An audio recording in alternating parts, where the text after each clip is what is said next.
সবুজের পতাকায়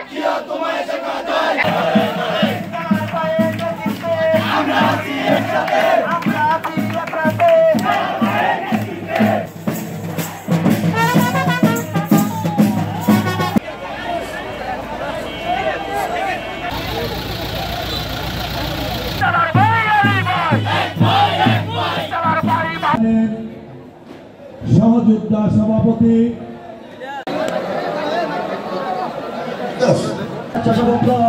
অত্যন্ত সুসংগঠিত শক্তিশালী স্টেজে বসে থাকি তাহলে স্টেজের কোনো মর্যাদা থাকে না।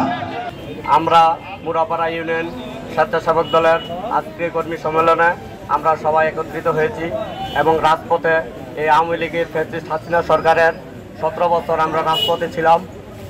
আমরা কারাবরণ করেছি, বহুভাবে নির্যাতিত হয়েছি এবং আমাদের জন্মগতভাবে আমরা বিএনপি করি।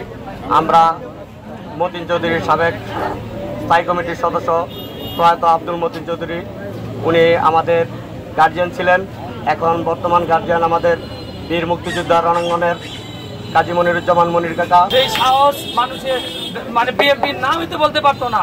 আর এই কঠিন মুহূর্তে দেলোয়ার প্রধান আমাদের কাছে রেটলেট নিয়ে আমাদেরকে বিএনপিতে জোট দেওয়ার জন্য, বিএনপি করার জন্য আমাদের কাছে কাছে ধারে ধারে যেত। আজকে প্রমাণ করেছেন যে জাতীয়তাবাদী স্বেচ্ছাসেবক দল রূপগঞ্জ থানা শাখা অত্যন্ত শক্তিশালী। আজকে মুলতা স্কুল এন্ড কলেজের মাঠ কানায় কানায় পরিপূর্ণ করেছেন।